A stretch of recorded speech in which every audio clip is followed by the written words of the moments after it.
This is an SM Media production.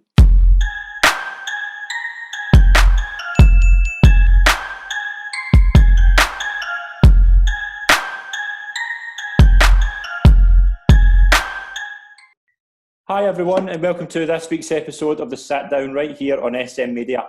I'm Scott McPike, delighted to be your host. Joined this week with the former Kilmarnock, Hearts and Raith man, Jim Jeffries' favourite striker, Gary Wales. Gary, pleasure to have you on the show, mate. Thanks very much for coming on. Hi. Thanks for having me on, Scott. How are you, all right? Great, yeah, I'm good, thanks. Despite the bizarre year that everyone's having, everyone's in good health here, and yeah, no, we're good, remaining positive, and all is well. Brilliant. You've been kind of out of the football game for a wee while, so what you've been kind of doing with yourself since you stopped playing? Yeah, I basically just came out of the game, and I kind of took a bit of influence from a couple of guys that I'd met over in Australia, looking to get into the property game. One of them being Robbie Fowler, so he kind of gave me some ideas about that. And when I came back from Australia, I needed to obviously, exhaust the idea of, do I want to continue in football? And I went and did a couple of coaching licenses and stuff like that. But to be honest, it never really gripped me at that stage. So I went away and kind of did a couple of other things to get my knowledge up, really, in the property industry. And, now kind of got an established business with a wife, running just now. So, but it is my intention to get back into it. I think now kind of at that time where once the business is kind of, someone else can look after it, if you like. I'm definitely at that. I'm going to be looking at giving back. Brilliant. Here's hoping you get back into football. We'll start off with talking about your early years. Just talk a bit about where you kind of grew up in your family life and what your kind of school days were like as well.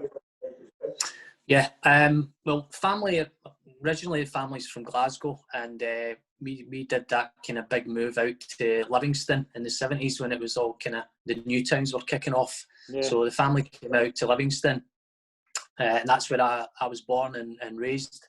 I've got quite a big family, and yeah, so Livingston was the place for us, and we kind of quite as I said, a big family, and football was kind of installed into us. And so I kind of, although there was a lot of that going on round about me, I was quite a late starter to football.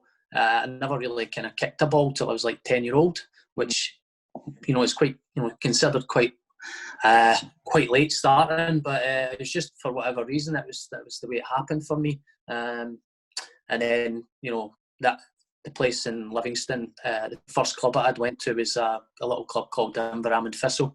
Right. So we were pretty successful as it goes. It was actually one of my brothers he was the coach of the club, and so it was. I kind of hit the ground running with it. It was just seeing everyone else playing around about me, and just kind of all of a sudden took the notion to do it, and things went kind of well for me in the first couple of years. And then it was like scouted by various Premier League clubs, and of course at that age you're kind of playing with every kind of professional club. I know a lot of professionals do that, and we kind of go to Hearts on a Tuesday, Dundee United on a Wednesday, Celtic on a Friday, and I was kind of just one of the kids. So that gave me great confidence, and played some great footballs, scored a lot of goals there.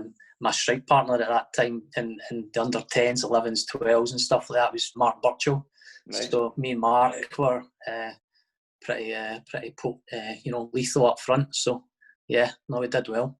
Brilliant. And who were your kind of heroes when you were growing up, and what team did you follow when you were young? Well, my family's, as I said, they came from Glasgow, and they were kind of green and white in Glasgow. Right. So that was kind of what was always nudged upon me. But as I said, I never really got involved in football till I was late. And then kind of before you know it, you're kind of playing at all these clubs, as I said. So I wasn't too eager to sort of show, any kind of colour, because you're at Hearts, you're at Dundee United, you're at Celtic, and you kind of, even at that stage, I thought to myself, you can't be seen to be one or another. So But I guess if somebody was to twist my arm, you know, my family, they're going to say that you better say eSports Celtic. But things kind of soon change the minute you're feeling, you know, professional and stuff like that. And massive soft spot for Hearts, to be honest. And that's stage is not so far from it. So that's been a big bearing on how I feel about football. So. Brilliant. And obviously, when you kind of get through boys' clubs, you moved on to Hamilton, as you said. You kind of get scouted for like Hearts and Reuniting and that. But why did you choose Hamilton? Well, to be honest, there wasn't really a choice. Right. It was a bizarre situation. Like, I came to 16. As I said, I was S form actually with Dundee United at the time, but I was still sort of training. Whether it be known or not, with Celtic and Livingston, and there was a lot of confusion. Celtic were actually wanting to sign me. Dundee United wouldn't release the papers, and for whatever reason, I ended up with no club. Right. So it was a bizarre one. So I kind of took a strop a little bit because I thought, oh well, I'm just going to go and play with my mates.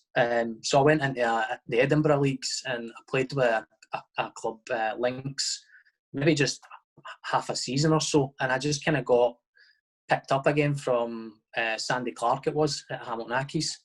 And actually at that time I had a job, so I was working in Livingston. So although I wanted to play football, you know, like, and I'd done it for free, my dad was pretty adamant of having crunch talks with Sandy Clark to make sure I got a decent enough deal to leave my job. So that's kind of what happened. And yeah, so I was delighted to get into full-time football at that stage.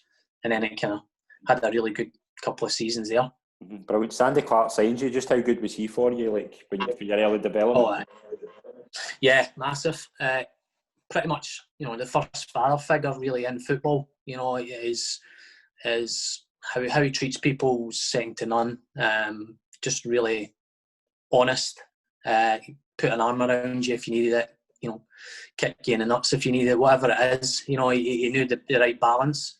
He actually used to pick me up and take me to training every day. So that was a bit weird, you know, because I was that one in the club that everybody thought, oh, there's your dad, you know, picking you up and everything like that. But you know, it was just how it was. You know, I was too young to drive, and I think that helped. And all we did was talk football in the car, you know. But yeah, no, he was superb, so influential, and he was actually promoting moving for me, you know, quite a lot. I know a lot of managers would always try and, you know, say, look, you're not going anywhere, you're not doing this, and just having the club's best interest. But, you know, I felt personally that he was quite, you know, open to helping you get the right move. Yeah. And then he moved on to St Johnstone, and Colin Miller came in, and Sandy Clark, I think in his first few months, tried to sign me, and I went up for talks for St Johnstone. But that never materialised. There was a lot of interest, and it was a bit of a take or leave it form. So opted against it. Mm-hmm. You came into the team in 1998-99, and you scored a few goals and you played really well. Like, how good was that for you at a young age to be coming in and kind of setting the world on fire? Yeah, it was great. You know, I think it's the first time you sort of back yourself, you know, because you made that step up to go full time. But of course, whilst you're training with the first team, you're still hanging about with all the boys, the young boys, and you're kind of just floating in between. You're getting on now and again, and you're still just trying to, you know, have a bit of a carry on with the young boys. And it was just that thing where, okay, here's your chance, and you know, you've felt the rejection before, so make sure that doesn't happen again. So I went and kind of got a start. I think it was up in Raith. I think it was Raith Rovers was the sort of first goal I had scored, and it just gave me massive confidence. And I went on to have a good second part of the season, and that's when things started, you know, talking about other moves. Yeah. And who were the kind of good characters in the dressing room at Hamilton at the time?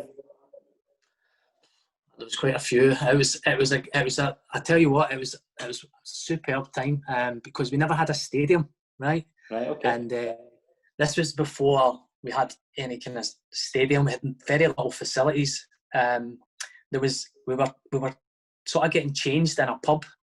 It was brilliant. It was this place in Hamilton. I think it was called Tudor Lodge. The club was working out of there, like the secretaries, the players, and it was hilarious. Honestly, just getting changed in this boozer and just the banter that was getting. It was superb. But in terms of characters, there was quite a few. The Chris Hillcoat was the coach, not the coach, the captain. We always had good keepers as well. John Hillcoat, Alan Ferguson, Ian McCauley was a wee midfield sort of maestro in there, or he thought he was a wee midfield maestro, but he had good banter. Eddie Cunningham, Mikey Geraghty was there as well. So it was great. It was just good banter because it was very, very grounded. In that whole thing. The fact that you don't have nothing to show. Like you're just this wee team that's barely got any kit, and everybody's fighting for the waterproof that's the newest and all that stuff. But that just brought us together, and we were a really good team actually. We were always kind of up towards the top of the league. But it stood me in good stead. One of your first kind of big experiences at a big stadium was the game against Ibrox in the Cup. Do you remember the result? That was a cup game against Rangers. We got gubbed. We got absolutely gubbed. I think probably 5 or 6. It was 6. But how good was that? How good was that for you to kind of play in that atmosphere? And what was that team like to play against? It was superb. It was a big deal for the club. As I said, there was no money whatsoever at the club. Yeah. And the game before that, and I think it was the Scottish, probably. I think that was the Scottish Cup, yeah. And we'd got through, scraped a 1-0 against St Mirren, and I'd managed to bundle one over for 2 yards. And honestly, it was like we'd won the lottery, the club. So that was the biggest thing about it, getting that TV game, the Sky Sports it was at the time. And just the hype building up to that, because before that there was none of that. And so it was a big deal, and I do vaguely remember sort of just feeling excited to play up against people like Amoruso, and test myself, and that was good, and I kind of felt like, whilst obviously the scoreline wasn't great, I was quite happy with the idea of, like, these guys are not massively far away from me, like maybe collectively we look like we're a different ball game, but I gave Amoruso quite a good run for his money that night, and and obviously got quite a lot of speculation off the back of that game, and then the next season obviously is when I signed for Hearts. You do really well the next year, rest of your spell at Hamilton, and Hearts obviously bring you in. But how do you look back at your team at Hamilton for your development?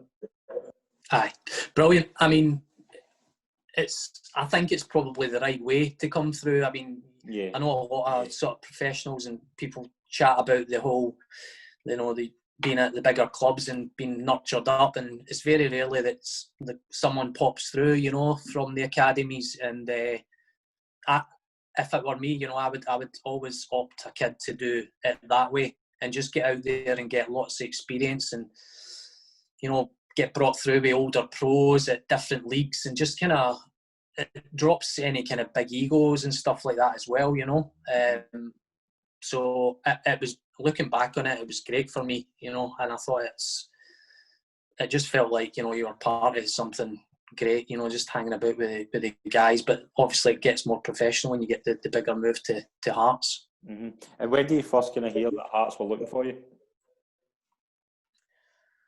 I heard about every other club but Hearts. Yeah, it was weird. I think Hearts just took the opportunity because there was obviously talk of, like, quite a lot of big clubs coming to the games. The secretary at Hamilton at the time, Scott Struthers, used to tell me about all the clubs that are in it, and would say, "Hope it's not going to put you off," and it was part of the banter. But he'd tell me about all the Premier League scouts that were coming, blah blah blah, and Hearts were never really mentioned. And in fact, I went down to Middlesbrough in the Premier League at the time. It was Brian Robson who took me down. He says, "Come down for a couple of weeks and see if you like it." And I went down there, and I stayed down there for a couple of weeks training with the guys, and it looked like that was very, very close to happening. And I don't really know. Well, I think the guys basically said, "Look, get back up the road, finish off your season, and we'll." I think they'd spoke to the agent, but sure enough, I go back up the road and I get quite a bad injury, and that's the start of the many bad injuries that I had. But it must have obviously slowed down their ideas of signing me. And I think it was just basically out of all that. It did kind of cool off because of the injury. And then came back and played a couple of games. And then it was just very quick. It was like, Hearts are interested in you. And I played against Hibs at Easter Road. Hibs were in the first division at the time. Yeah. And I remember playing against Hibs, and I think we got beat 3-1 or possibly. And I got sent off in that game. But I'd scored a goal that got disallowed right early in the game, and I was raging the whole game. So I was running about like an angry man, and I got sent off with a bad 2-footer with 10 minutes to go. And it was one of the things that Jim Jeffries was at the game and Billy Brown was at the game. And it's the day that I signed, they'd said to me that was one of the reasons they wanted to sign me, because the way I was playing against Hibs. So it was quite funny. But no, it just came out of the blue, and I was just buzzing about it, man, because it was a massive club, and as I said, I was from Livingston, and it's kind of quite a mix in Livingston between sort of Edinburgh clubs and Glasgow clubs. So, and people like John Robertson, people like that, they were sort of part of my. Wow, these guys are just brilliant, growing up. So it was just a privilege I just wanted to sign and get going with that as well. Mm-hmm. So you move on to Hearts and at 20 years old, and you get into a good dressing room, but who were the kind of good characters and good players you went in there with? Again, it was a lot of the Edinburgh boys tend to be the characters, because they know the club inside out. Gary Naismith and Gary Locke, and people like that. But there was also Stevie Fulton. He was brilliant.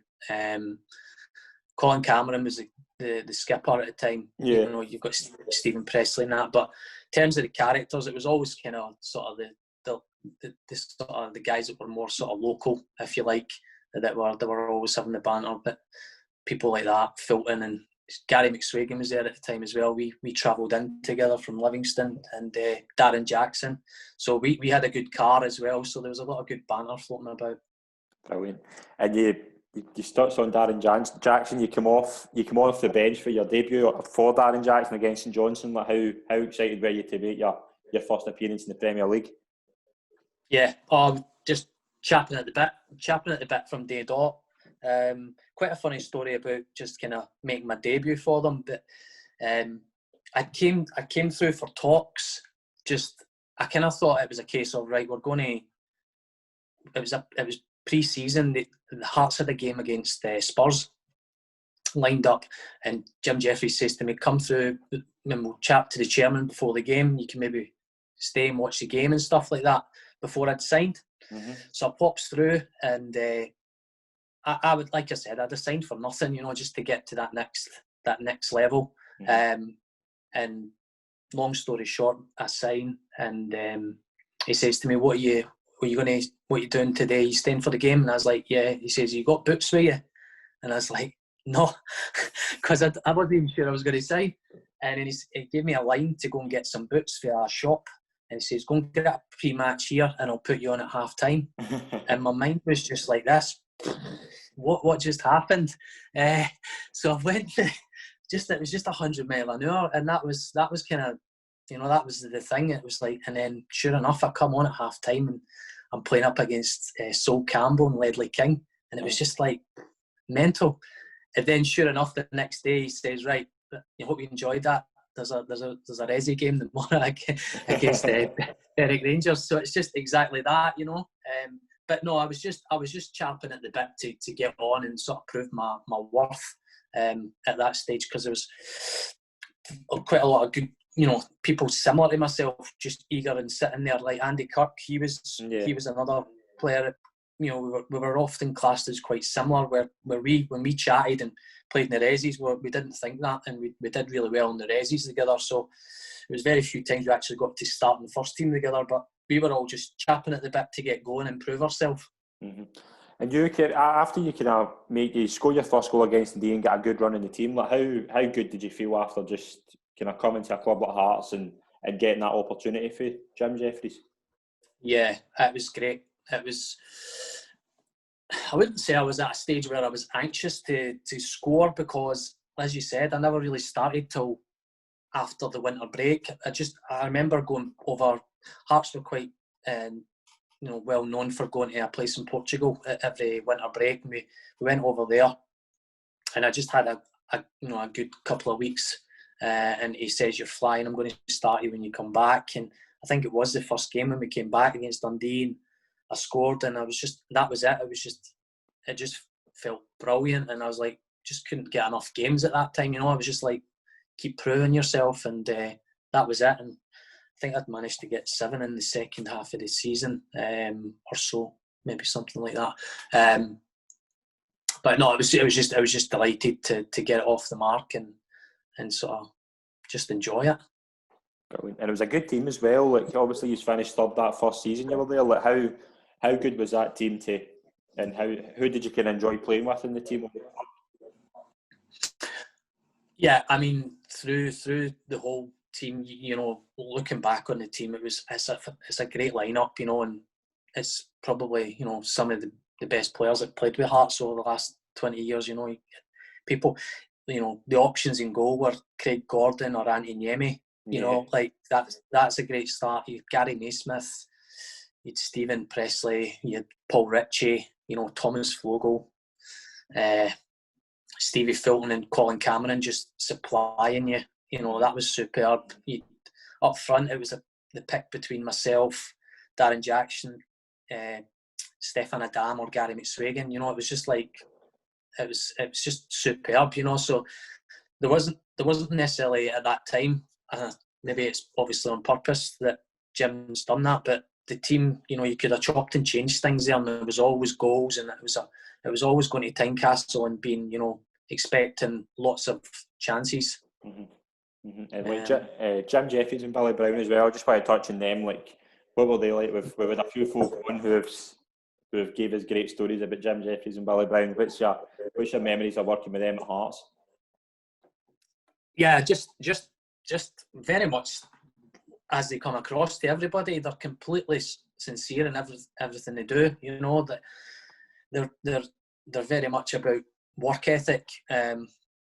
Keep everybody's feet on the ground. You know, I was often sort of made aware that I have to keep my feet on the ground for Jim Jeffries. You know, in my first season, just to say, look, it's just the start. You know, it can go away as quickly as you can build it. So they were like that, and Billy, and even when I was at Kilmarnock, obviously that was the duo that took me over there, and it just was constant. You know, what you're seeing is what you get, and they were superb. They were a great act together. You know, the good cop, bad cop. Although they like to switch roles now and again, so it was superb. It was really good. It's probably one of the things that's a bit of a shame about football now, is like there's not really any firm but fair characters in the game. I feel like everybody has to be a bit delicate with how they come across, and I don't know, I think it's something that's missing out of the game now, certainly from what I see. Definitely. But Jim Jeffries and Billy Brown leave at the end of this season, and Craig Levine comes in. Like, how excited were you to work with him? Well, I didn't really know much about Craig other than the fact that he was, you know, a Hearts legend, if you like. You know, he was very successful, and many people that spoke about him said he was a top-class player, and obviously an internationalist. So I only really knew that amount of information. And to be honest, when somebody brings you to a club, you're probably a bit more concerned that, who's going to come in, because, that's somebody that's wanted you badly that's now away. So you're feeling a bit vulnerable. But it was a funny time because Jim and Billy leave for Bradford, but I'd actually broke my leg towards the end of that season. So for me, it wasn't like I could make an immediate impact on the new manager. So I was out for like a year and a half after Craig had taken the reins. So it was a bit unusual for me, but he did show signs, coming into the changing room, that he was keen for me to be in his plans. But for whatever reason, it never quite worked together that well. And I don't know if it was maybe had an expectation of me being maybe what I was before, but I think I came back from my injury not the same player. So I think it's probably a combination of that kind of maybe never made it work. How did you break your leg? It was a few games towards the end of the season. It was at Ibrox against Rangers. It was quite early in the first half. I just cut across Arthur Newman quite quickly. I was flying at the time. It was one of these things where there's only a few games to go to the end of the season. In actual fact, there was quite a bit of speculation about, a move elsewhere. And it just, I just cut across him pretty sharp, and I think he kind of tried to catch me with one leg, but the momentum of his knee caught my ankle and kind of just, as I said, broke my leg and dislocated my ankle and snapped my ligaments. It was a bit of a car crash injury. It took me nearly 2 years to get back from it, actually. So, it was not great timing, but I think it helped shape my life again. How sore was it, like, be sitting on the sidelines, like, and obviously, like, mental health wasn't really spoken about much then, but does it have obviously it would have had an impact on you back then, just sitting in the sidelines for 2 years? Yeah, I think it's not until you mature that you can probably understand that. But yeah, looking back on it, you've not really got anybody to speak to about anything. And I guess I wasn't even looking for that. It was just a case of, you're injured, get up the gym, get your rehab and get on with it. And it's lonely, and a lot of pros go through it. I just had quite a lot of it consistently. And like I said, it's probably toughened the mind quite a bit. But you're right. It was it's something that wasn't there at the time to have a talk about that. But it is what it is, and you're just keen to get back. But then you are saying to yourself, "Am I going to be the same player?"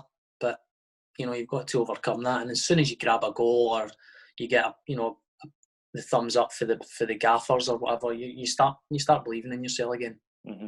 And when you come back into the team about February time, like, what was the remainder of the season like for you?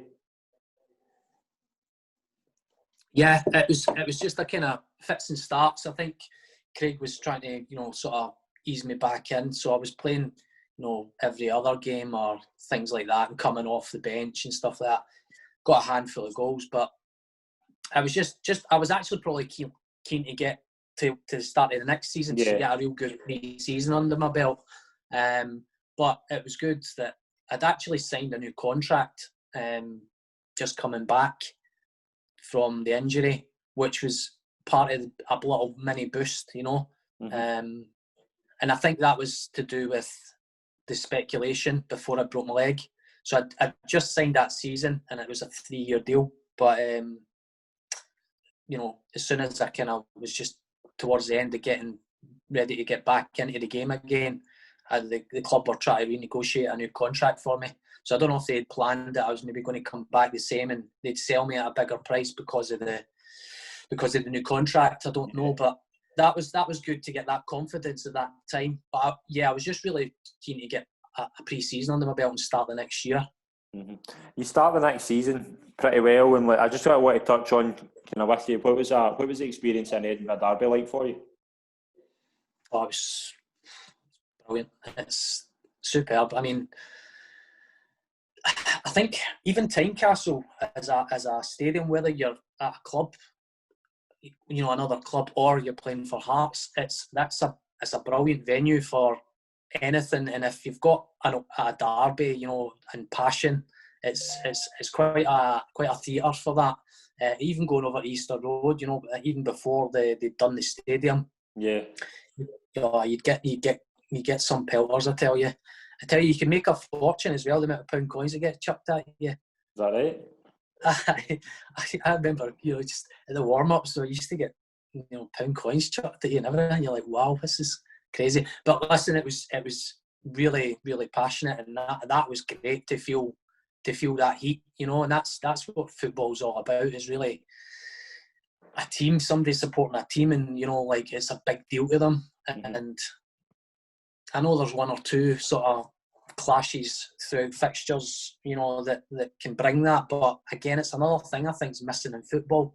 I think people see it differently now, the game. That's just my personal opinion on it. But yeah, it's good to go into these games, and the pressure of if you win or if you lose, the fans, it's a big deal. And if you're not on the victorious side that weekend, it's a nightmare of a week. But I was lucky enough to play in a sort of era where we were beating Hibs a lot. Mm-hmm. And there's quite a few infamous sort of victories in there. Mark De Vries one that's quite well known as well. Yeah. Where, big man scores 4 in his debut. It was great to play in those games. Mm-hmm. And as well, when you come back that season, the 01-02, you kind of change. Did you kind of change your game a bit? Because you went 15 games without scoring a goal. Did you kind of change the way you played just because of the injuries?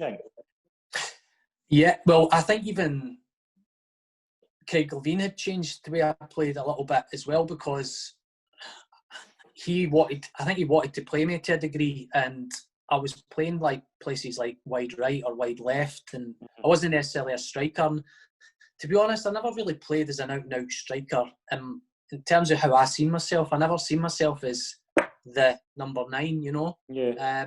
I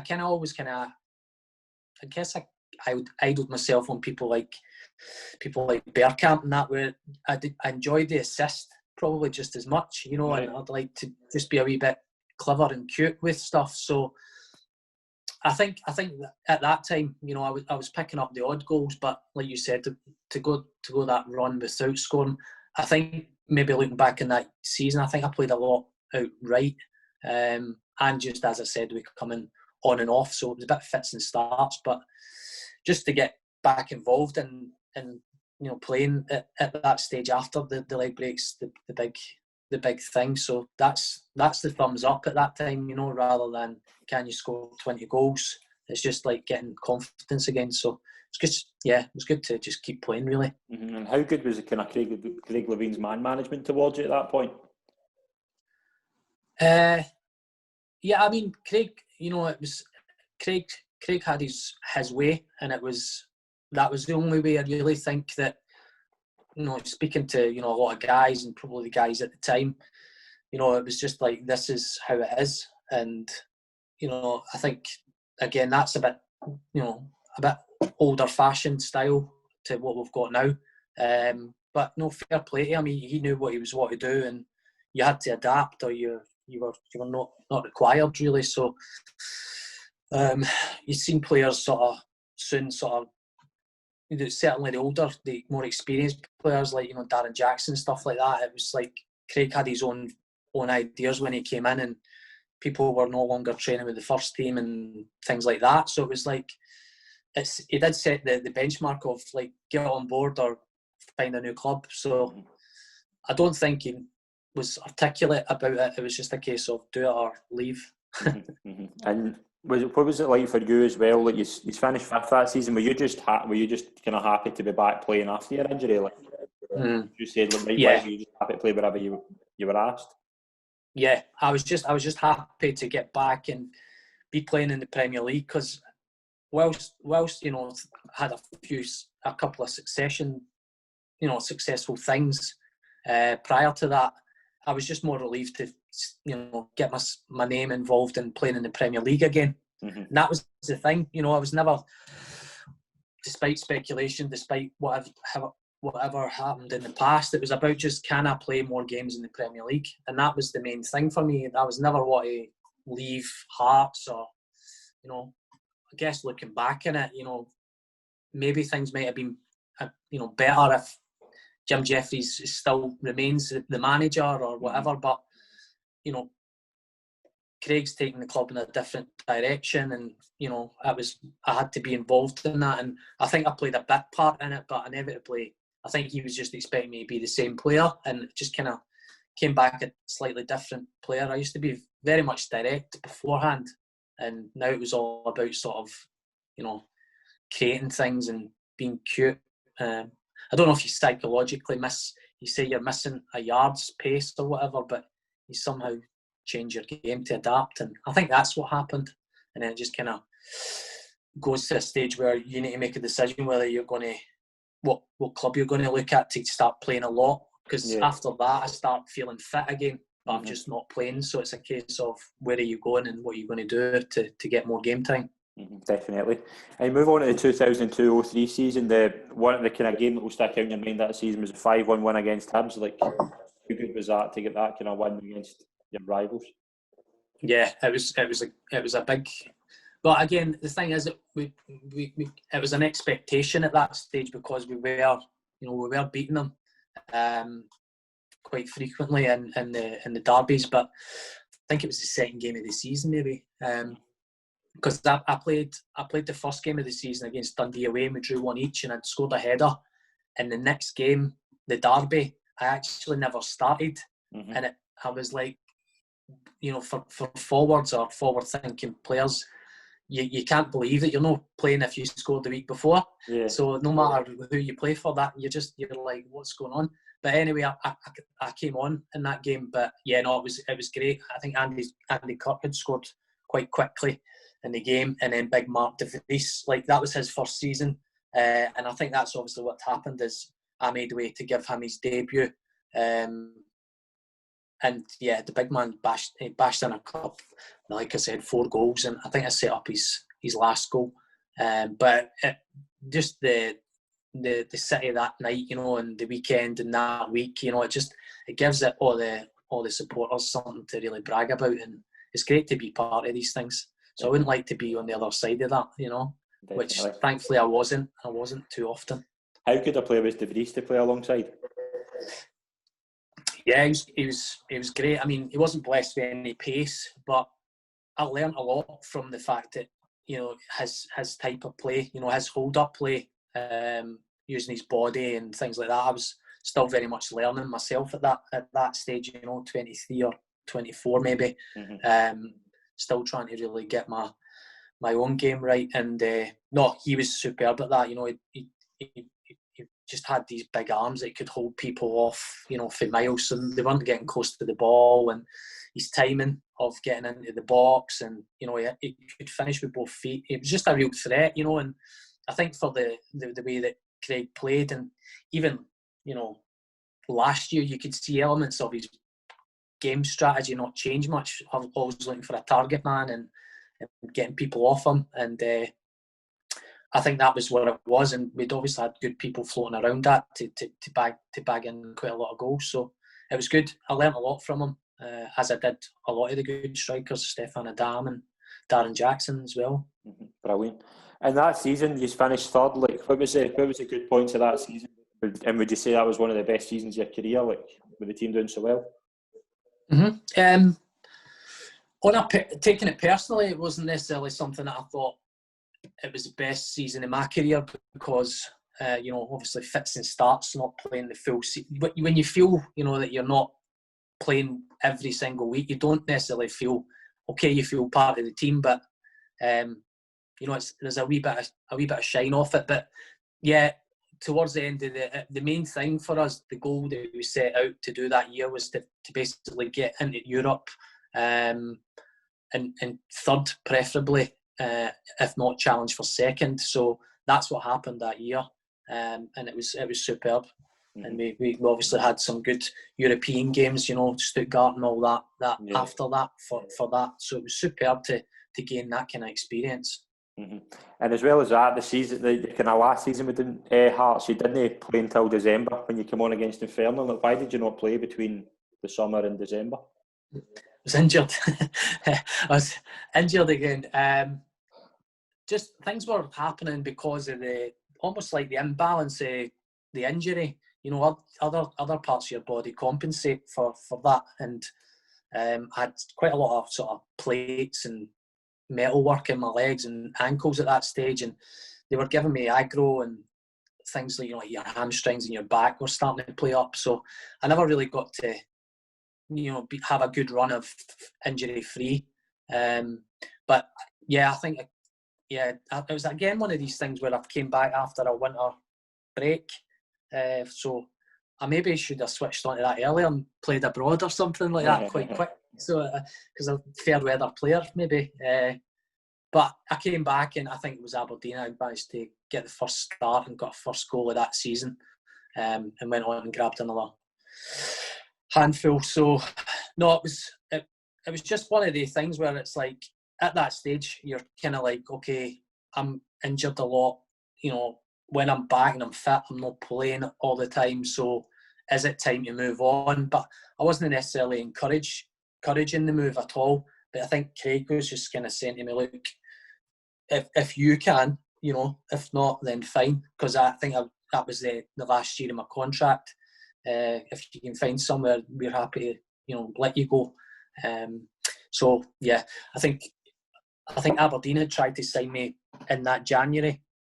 I think it was it Steve Patterson, possibly? Yeah, it would have been. He was the manager who tried to get me, but I think Craig was eager to just kind of get me going. I think he must have had someone in mind to get, but I didn't really want to make the change just to be in the same league. I thought, can I go somewhere else? And that was when I got the opportunity to go down to the Championship with Walsall. So that just kind of happened very quickly. And I managed to go down there, and that was good, just to kind of challenge myself, different league. Felt like, you know, on paper you're probably saying, is it a league above, you know, what a Premier League level is. So I was always quite eager to test that part of it out, and of course you're going down to play at some great clubs, you know, away grounds were great. And when I went down there, it turned out that Paul Ritchie was there. I played with Hearts, he was there, which was great. Paul Merson, people like that, Vinnie Samways, some big names still floating about, and it was just good to, you know, get someone who's again giving you confidence, because I think Colin Lee was the manager, and he said, like, come down and you'll get some game time here, and that's what I got. But again, fits and starts with injury. Paul Merson, what was he like? Character.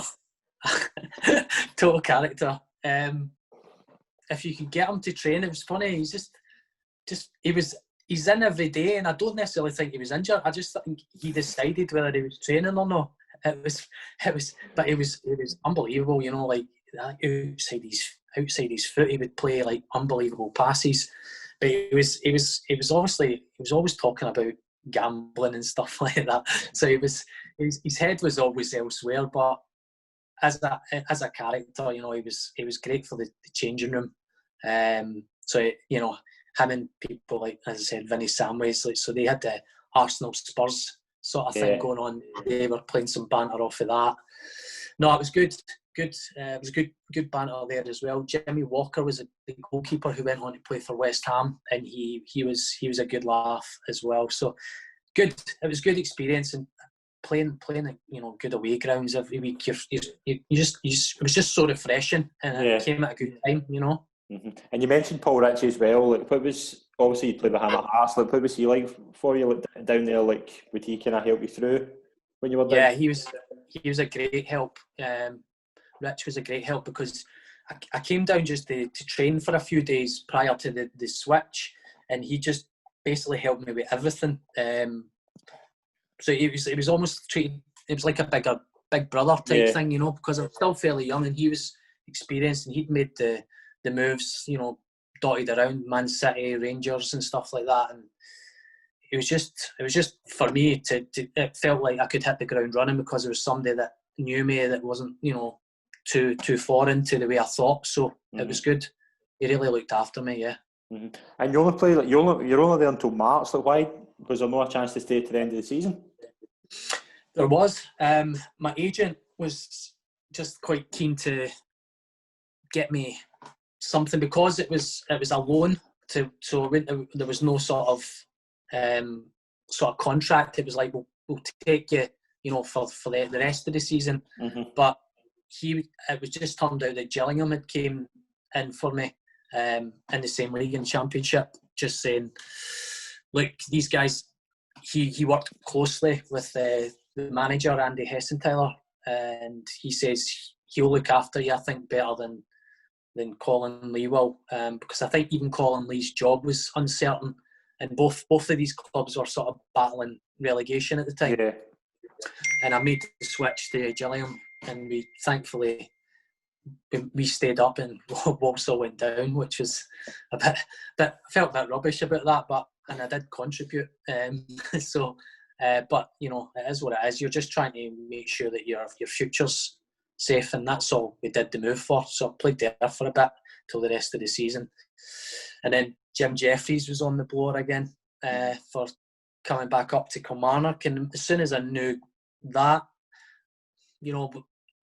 I probably was maybe a bit impulsive with that because I could have stayed down in England, and I think my agent was encouraging me to do that. I think he was saying, look, we can do well down here if you just bide your time. But I don't know why, but I just was focusing on I want a contract now type thing. Yeah. And Jim Jeffries was quite persistent on making something happen, and I was like, yeah, I'm happy with that. Let's go back up the road. And I signed a 2 or 3 year deal there at Kilmarnock. Brilliant. But how would you look back on your time at Hearts before you left? Like, oh, aye, that was probably the greatest sort of time throughout my career. Like in terms of the people at the club. When I was there with Jim Jeffries, the players, some of the players that I played with, just a great time. I was sort of between being a youth and a fully mature person. I thought it was a good time it came, and if I would have loved to have stayed there longer if the club or Craig Levine kind of allowed me to do that, but I moved on. But not massive, and as I said at the start of the show, it's probably the softest sort of spot I've got for a team is Hearts. It's probably the first result that I look for. And it's interesting because obviously not brought up like that, but that's the impact that the club had on me. Like that. And I go back. Gary Locke's the ambassador of the club now, and he asked me back. Maybe half dozen times a year to do sort of hospitality and stuff like that. So I'm still involved with the club. Brilliant. So aye. Brilliant. But you move on to Kilmarnock. Like, how excited were you to work with the Jet again? Really excited. Yeah, just buzzing. Because you know what you're getting. And you know that you're going to get a hard time. But it's one of them. That you're happy to take the hard time because you know that they like you, and that's why they're giving you a hard time, because they want you to do better. So I was just eager to get on and sort of establish myself and get back and rack up some games in the Premier League up here. And yeah, it was just, again, good club with great personnel. Playing up front with people like Boydie and Colin Nish and Stephen Naismith and stuff like that. So still good players, good standards. So it was great. And the changing room was good as well. Really good bunch of guys. Who were the characters in there? I know with a few on, but who were the characters that stood out to you? I mean, I think there was a lot of banter, as I said. I think people like big David Lully. He was centre half, and he liked a good laugh. There was a few pranksters as well. Quite good pals still with Gordon Greer. Big Gordon was a good guy. But in terms of a laugh, I think there was always something going on. There was always a prank to be done. Lockie was there as well, so I knew what he was like, from my Hearts time. So he'd probably instigate quite a lot of it, to be fair. Just being the skipper and either giving it the thumbs up or the thumbs down. But Gary Hay, Hookie was liking a prank as well. So no, it was good. Boydie, of course, he's always at the head of that. But it was good. It was good banner. And did you enjoy, obviously when you were in, and did you enjoy playing alongside Boyd? How did you see how good he was going to be? Yeah, I mean, you just, even in training, you're not, everybody else is doing something different in terms of we're all running about a lot, and you can see Boyd in it. You think he's lazy, but he's not. He's just preserving energy, and then he just explodes into action. And his finishing was phenomenal, honestly. Even in training, the consistency of the finish was superb. So whatever shooting drill you were doing, you knew he was going to come out nearer the top of that. Just with left foot, right foot header. He just had that in him. Playing alongside him, you could be frustrated. I know me, Nazy, and Colin Nish, stuff like that. We knew we were always was going to be one of us playing alongside him, and the other one was either going to be out wide right or whatever. But yeah, he would just preserve. But he was the one that was always on the score sheet, so he knew what he was doing, and obviously that's evident in his record and what he went on to do. Superb. Mm-hmm. And as well as that, you scored your first goal against Celtic. Do you remember that? I know I'd scored. I used to feel quite confident scoring against Celtic. I scored against Celtic with most clubs. So I don't really remember the game, but I know I've scored in all the jerseys that I played with when I played against Celtic. So that was good. What was the goal? It was just a first goal for Kilmarnock against Celtic. What was? I think we probably was it. It must have been at Rugby Park. I think. Yeah, it was at home. Yeah, Park. I think he's won. I think he's won. Right. Okay. Well, I don't remember the goal, but it was. It's always a big deal when you score against, one of the Old Firm. Did you enjoy playing it? Did you enjoy playing against the Old Firm? I did, yeah. It was I think everybody feels like it's another platform to perform. Certainly towards the end of my career, when I was at Kilmarnock the last couple of years, I was particularly fit. I took sort of extra training regime on, and I felt like after a game I could play another game. I was really fit, and I was playing in midfield, I think, at the time.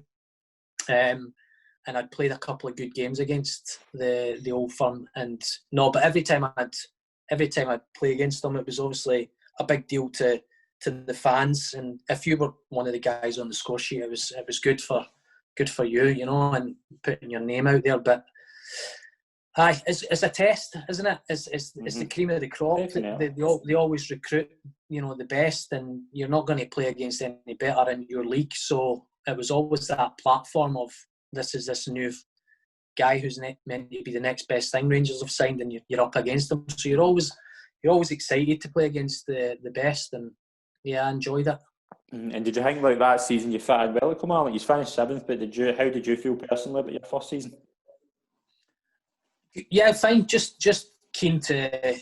I think I never established a true first team place. I think I was always either playing one week, not playing the next, playing wide right, playing left. So I wasn't always, part of the first name on the sheet type thing.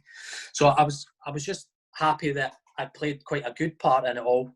And again, just kind of eager get that next season to see, is this the season that you're going to be sort of, and to be honest, I never really got, it wasn't until Boyd had left at Christmas time that was when I felt like I was a more integral part of the club.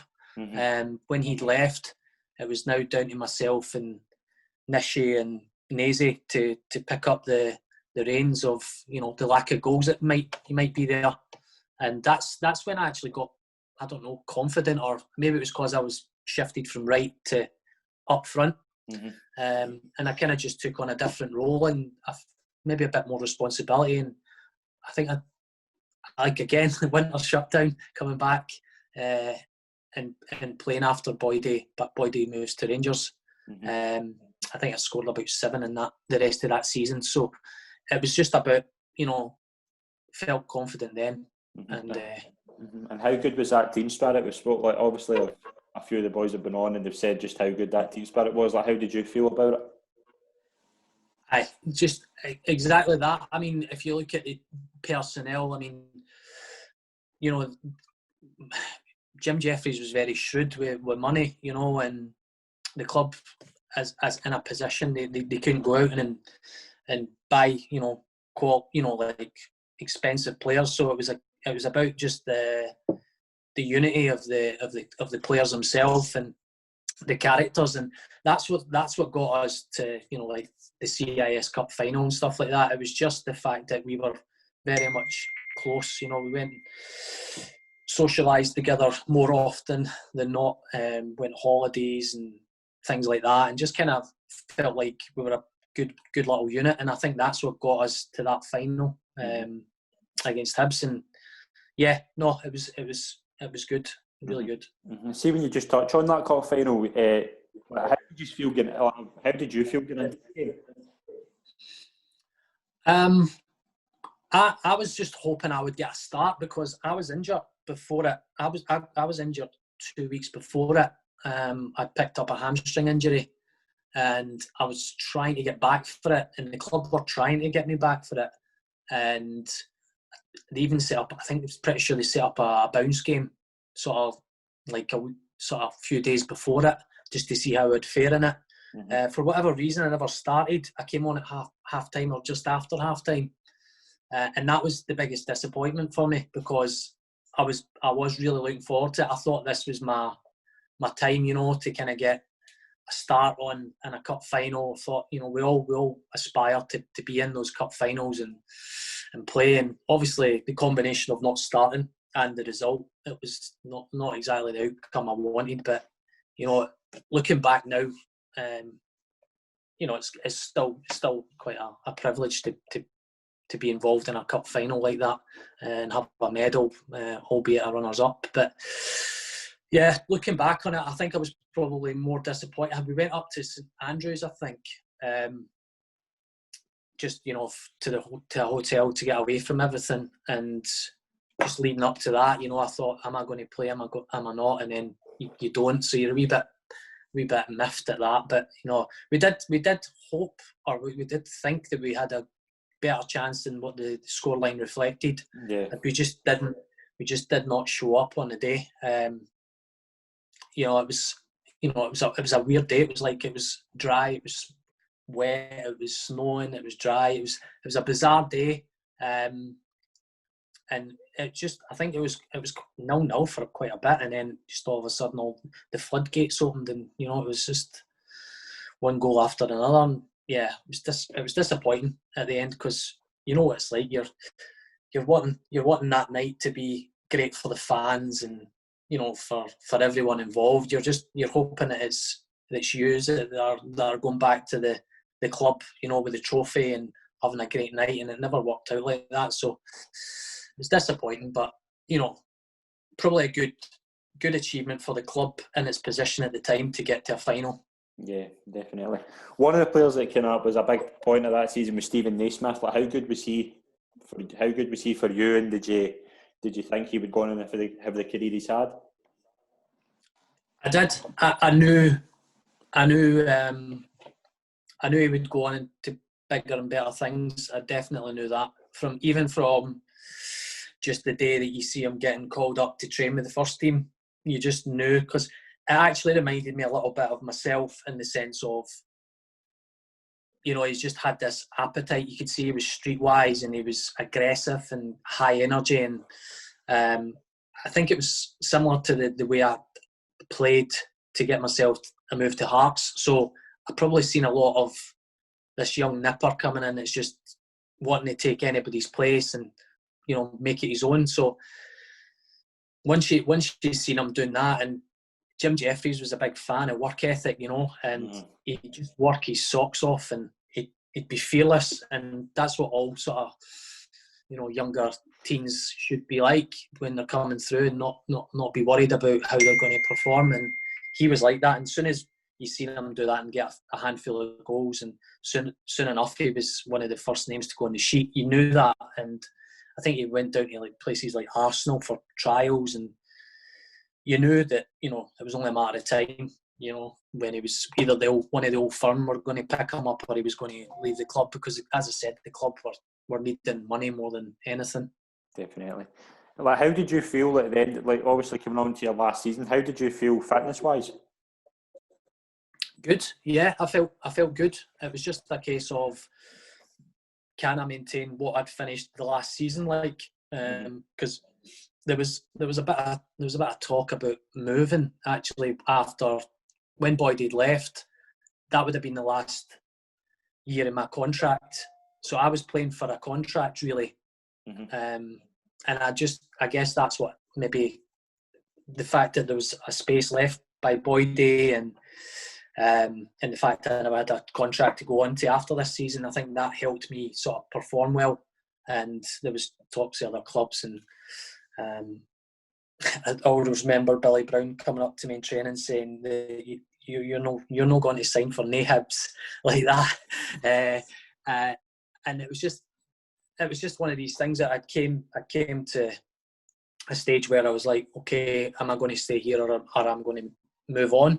And Jim Jeffries eventually, he had quite a small purse, shall we say.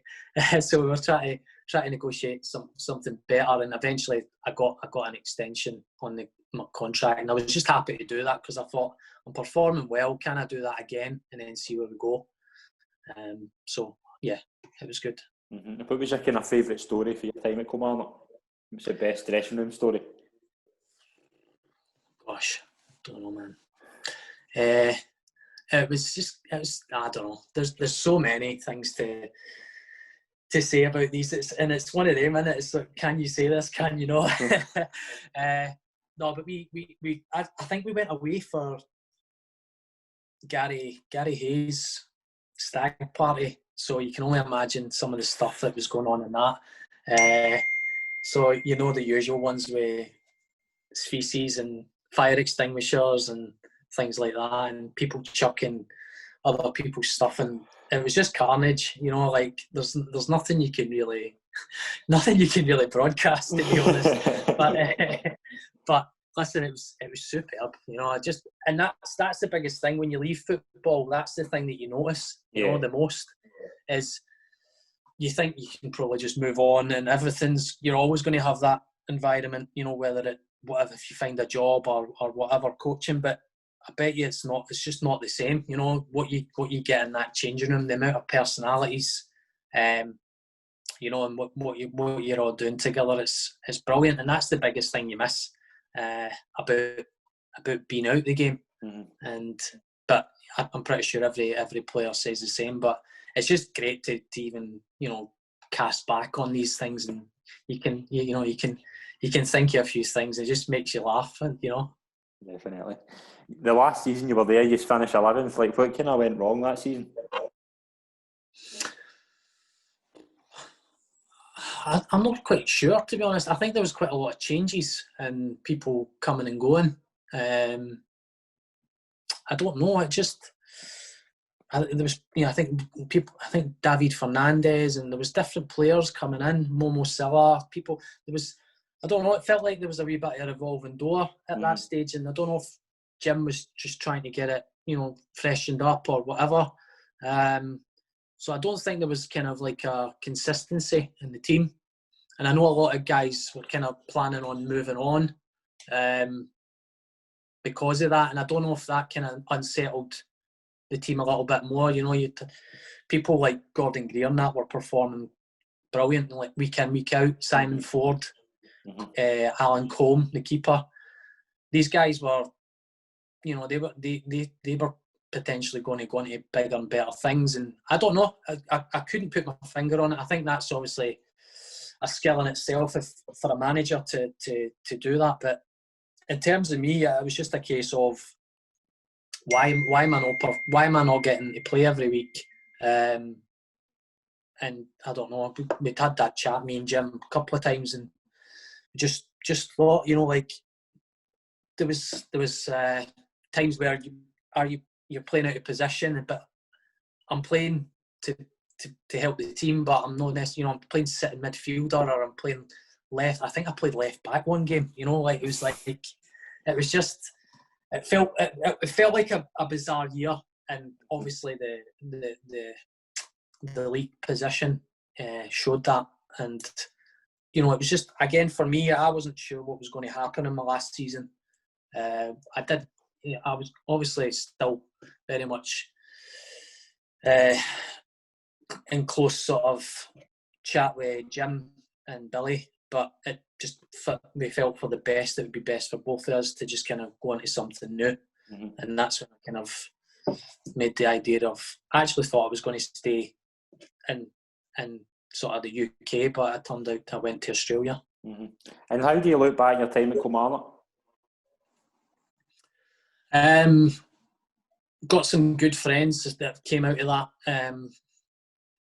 It was a good time, great club actually. You know, financially had its problems in the back, and I think Jim done exceptionally well to keep the club fairly. I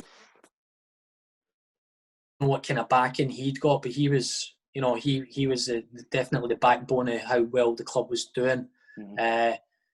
But yeah, some great guys, and I enjoyed it. The thing, like I said, if we'd have had a different outcome in that cup final, it would have been the best time in my sort of career again. But it wasn't to be. But no, really fondly look back on my time at Kilmarnock. See, just before you went to Australia, John McGlynn signed you for Raith. Like, were you keen to prove yourself at that level? I wouldn't say. I mean, I just knew that I could prove myself at that level. I think because, you know, you're thinking 1 minute you're a Premier League player. At that stage, I was looking to do stuff. This is when I mentioned at the start about the property ideas. I was actually doing other things, and I was thinking, should I stay full time or should I go part time to carry on with the property sort of education side of things. And that was the opportunity to take that step down. But I did still feel like I had, a few years in me. But I just took that as a let's get going while I don't know what I'm doing. So it was the Australian League is sort of a different time to when we start here. So it was one of the things where I knew John really well from Hearts, and he's a great guy, and you know he's going to look after you in any way he can, and his work ethic's brilliant, and he's a good person. And I thought, I'll go there and help John, and John can help me, and that's what happened. And I'd scored quite a few goals there, and we obviously went on to win the league. But I actually moved just before we managed to clinch the title, so I never got a medal out of it for whatever reason. I guess that's my own fault for moving on to another club in Australia, but it was great for the club to obviously get promotion, and I was delighted for everybody there. Definitely. And you move on to Australia, like, how did that first come about? It came about, Dave McPherson has got quite a lot of close relations in Australia, and he just kind of more or less asked me for a coffee one day, and just said to me, would you fancy it? Because, you know, I know a couple of clubs that are looking for people and things like that. And I said to the missus, you fancy it? And she was like, yeah, let's go for it. And we just kind of, it all happened very quickly, to be honest. And I think that was the thing I felt bad about with the Raith Rovers thing, because I actually wanted to get a medal out the back end of it, because I felt like I was doing well, and I know I was wanting to potentially move, but just not at that time. Yeah. But it was a case of, no, the season's starting now, let's pack your bags and go. And I felt pretty bad about, you know, saying that to John McLean, but I think he kind of understood enough that, you know, it was a mere formality that we were going to win the league. So yeah, let's just go. And it just kind of happened within a couple of weeks, and we were flying off. Brilliant. And like, you go into Richmond SC. What was that club like? I mean that there's two different leagues over there, and I mean the Richmond is a different. It's almost like state leagues, so it's almost like it's a shorter league that you do, and it only really opens up once the big league, well, at that time it was the Hyundai A League, so that's their main league over there, and that's where I went to initially, to North Queensland Fury, right? And that's where I said to you, I met, you know, that's where I met Robbie Fowler, and that's where that all kind of started.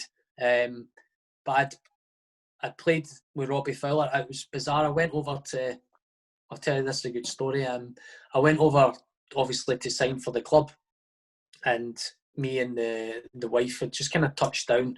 The club showed us our apartment and stuff like that, and it says, right, the next couple of days we're going to go to Singapore for a pre-season.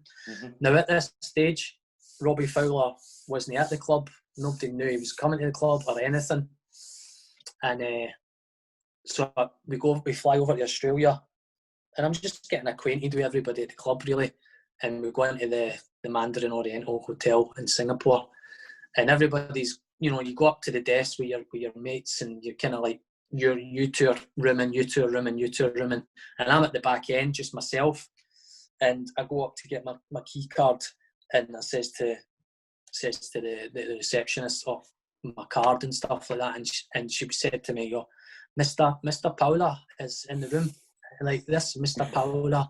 And I was like, I thought, oh, she thinks I'm somebody else, or we've got the wrong room. And she told me the room number, and I go up, and I just chapped the door, and I opened the door, and it was Robbie Fowler. And I was like, what's just happened there? So you're a wee bit starstruck, you know. Yeah. That's just the kind of, you know he's a massive player, you know, and he's got a great CV. But it was the whole thing of, you know, I never knew he was at the club or anything, and that was my roommate for 2 weeks in Singapore, and we just sat there. And the thing is, he was so grounded. He knew everything. He knew things about Jim Jeffries. He knew everything about your career. So he must have done a wee bit of research. It was superb, honestly. So he was like an encyclopedia. He knew everything. But such a nice guy. Yeah. Oh, really, really good guy. Yeah, I mean, he's got thousands and thousands of properties. So we'd had a chat about that, but it was never. He buys streets of properties. So obviously he's had quite a bit of a fair few moves in his career to allow all that. But that's kind of where all that stemmed from. But no, so grounded. Great training player, great finisher. So that was good. And then I just kind of moved down to Melbourne after that, and then that's when I played for Richmond. And it's kind of like a different part of a season. So once this season finishes, there's then a state league opens up, and more often than not, some players don't, but some players go into the other leagues as well, just to kind of treat it like a full year-round football season. How did you enjoy that time down under? It was great. It was really just a great experience, Scott. To be honest, it was just something that it was a box that needed ticked. You know, like it was like, you know, I'd played in the Premier League for best part of 9-10 years, and then went down to England to Championship. So it was just something else. It was, you know, it was like that other thing that could do you pick America, Australia, or whatever? Like, and it was Australia, and it was a fantastic time, and we were there just 2 years, I think we were there, and we came back to get married. But there was lots of opportunities for me to stay there, because I'd done one of my coaching licenses over there, actually, the youth license, and you know, there was ample opportunities for me to stay in the game over there. But the wife wanted to come back and have kids and get married and stuff like that. So sure enough, that's what happens. And was it always the plan to come back to Raith, or was there other offers? To be honest, at that stage, when I was over there, that was when I took the interest of what happens after football to the next level. Like I said, I'd done one of the youth license over there, and I said, is that? So I did that to just test the waters.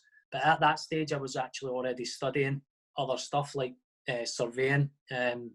So it was just a case of come back to Edinburgh, where that's where I am and that's where I love. And you know, can I get back involved in the game? And John was my first point of call, because I'd left there on a high, you know, albeit that I personally felt disappointed to leave him, but I knew he would look after me if he could, and he just sort of gave me a contract to run out the rest of the year. But at that stage, I couldn't justify, you know, myself really. I was getting a lot of injuries at that stage. I was older there and picking up more and more injuries in my back. And it wasn't fair on me trying to perform. It wasn't fair on John to try and back me. So we kind of just parted ways after that one season. And that's when I just kind of took a step back from football as a whole, and just thinking, well, I'm going to focus on my own sort of career and business, if you like, and then get back into it further down the line. So you stopped playing at 32, but how do you kind of look back in your playing career? Like, do you think injuries kind of stopped you kind of kicking on, or were you kind of satisfied with how well you'd done? I think there's no doubt that, you know, if you didn't get a fair few injuries, you know, the level could have been different, you know, the consistency could have been different. But to be honest, I'm not one that wants to sort of look back and feel sorry for anything. You know, it is what it is, and I was delighted, and I'm really lucky, you know, because the guys that you speak to in a pub or your mates or whatever, you know, you're one of the lucky ones to even get to be at that platform, you know, and rub shoulders with the people you rub shoulders with. So it was just a looking back now, since I've been out of the game, you know, long enough, it's just a real honour really to be playing at all of these clubs, and, you know, having all these supporters, you know, chant your name and do work for these guys and try and get them a result. It's just been a privilege. And as I said, further down the line, I think maybe in a year or two, maybe once the business can look after itself, I'll probably want to get back into it in some capacity and give back, because I think, you know, when I go to my little boys, you know, training or games and stuff like that, you can see, you know, I've got itchy feet a wee bit, you know, I'll kick the balls with them. So whether I'll be any good at anything, I don't know, but I think I'll probably try and get into it at some point again. Brilliant. Are you all right closing with some quick fire questions? Yeah, go for it. Brilliant. Out of your whole career, who would you say was the best player you ever played with? Played with? If I'm not too name droppy, I'd probably say for consistency, Colin Cameron. Yeah, just superb. Goal scorer, great vision, great timing, great engine, good captain. Yeah, probably. Did you have a good relationship with him in the park as well? Like, with Mickey, yeah, totally, yeah. He just knew what you wanted, you know. Him and Stevie Fulton, they knew what you wanted. They knew where to put the ball. His timing into the box, like I said, he would score as many as the strikers at times just by his timing. So Mickey was a superb player.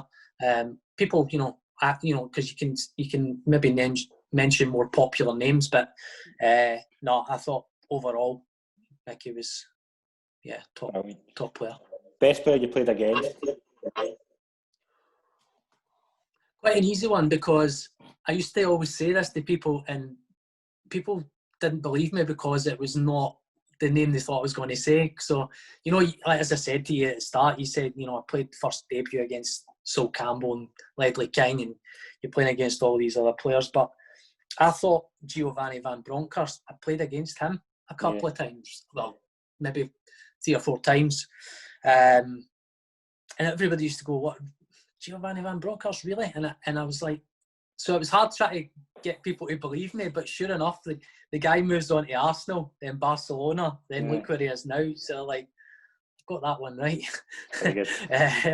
But he was just very clever, you know. He would take you out of position and make you feel vulnerable, and he would cheat at the right times, and he was really, really good player.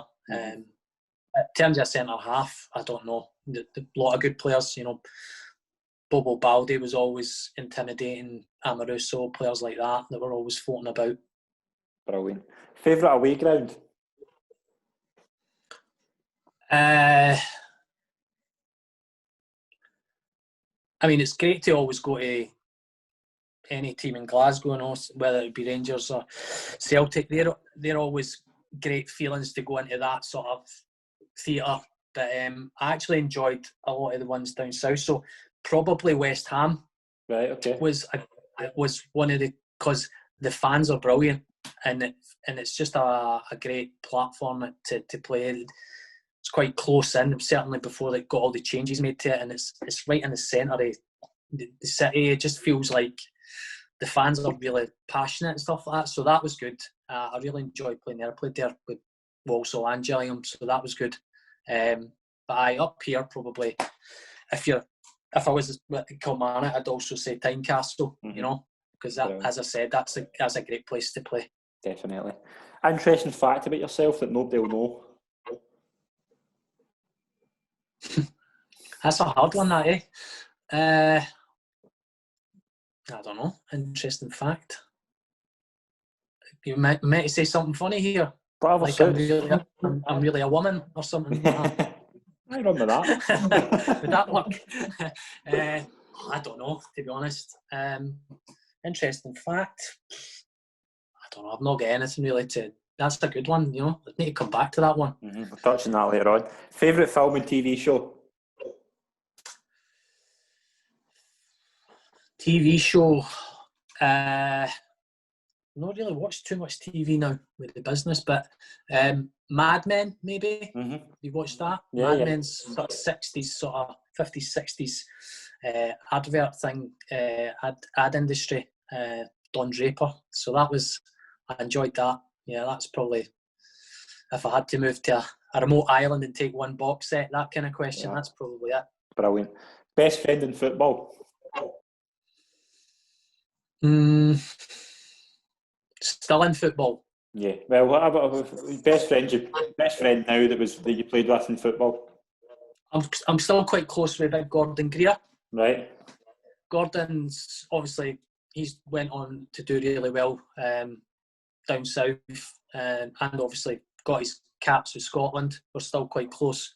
Yeah, he's. I think he's scouting now for Brighton. But yeah, probably say Big G man. Brilliant. And final question: best manager you played under?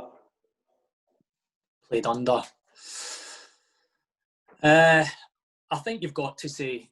I mean, I spent most of my career with Jim Jeffries, so it would be wrong of me to not say that, because I've moved with him wherever he's went. So I'd probably say him and Billy gets a special mention in that, because he took a lot to do with it. So I'd probably say they guys. Definitely. Brilliant. Gary, it's been an absolute pleasure to have you on, mate. I can't thank you enough. I've really enjoyed it. It's been great, Scott. Thanks very much, mate. Cheers.